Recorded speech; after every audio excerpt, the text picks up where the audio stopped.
Happy Sunday. I am just sitting here actually filming this on Friday morning, and I'm putting together this week's newsletter, and I thought I should do behind the scenes with the making of the newsletter. So I'm out here on my screen porch, which is always very inspiring to me. And here's one of my assistants, Daryl. Daryl, very helpful. You'll notice this picture in the newsletter, my stack of my fiction books. That's what I'm on to for the summer. You'll read in the newsletter about that.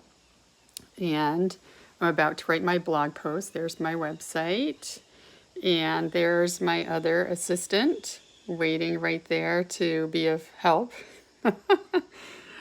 Yeah, they like to be with me in the summertime.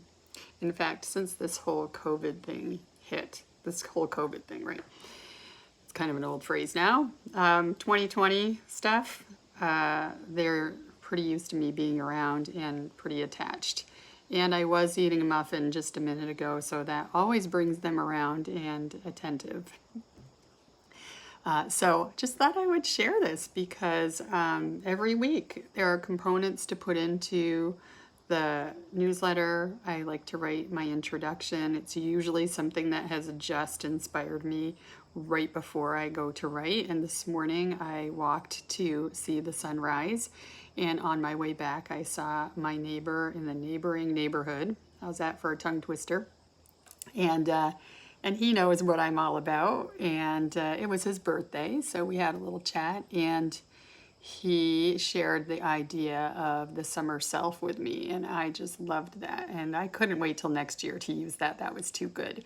So you'll see in the little introduction that I talk about that and have a little homework for you. The last thing I want to mention, because it's in the blog post, or it's about to be in the blog post, I want to talk about the Yes game, which I mentioned there, but here I can talk about it, go into it in just a couple little extra details. So this came from my friend Matthew Ferry back in my coaching days when I worked for his father at the Mike Ferry organization coaching. And he challenged all of us coaches, Matthew did, to play the yes game. And what the yes game meant was wherever you go, whatever anyone offers you, unless it's illegal, immoral, or somehow just not okay, that you say yes to it, even if you're uncomfortable.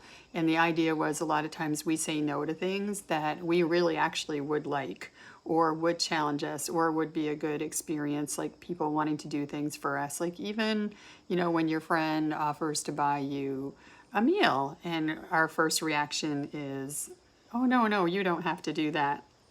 So he really taught me to learn to say thank you and yes and accept things. So the only thing you have to watch out for is if you're playing the yes game and someone invites you to go skydiving. You're supposed to say yes.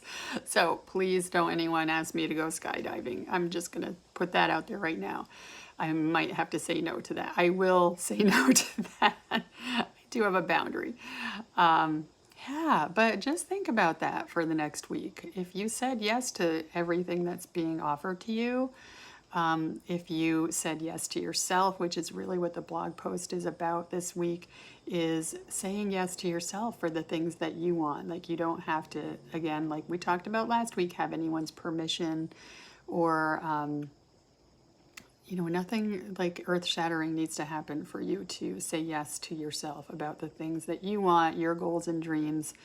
And if you want to go to this place, then say yes. And if you don't want to go to this place, then say yes to something else, right? Saying no is saying yes to something else. Saying yes is saying no to something else.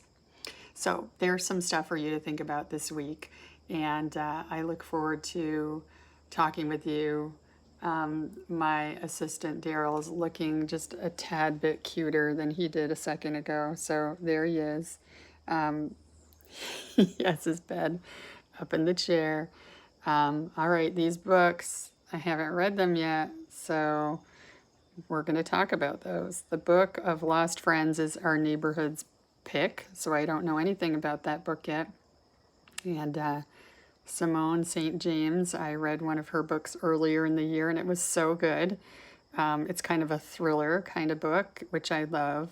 Vanishing Half, I am halfway through and it is fantastic. And the one on top, I don't know anything about that one either, but it sounded good. So here we are in Vermont, live action, blog post about to be written. Thank you so much for joining me on the video and have a great week ahead.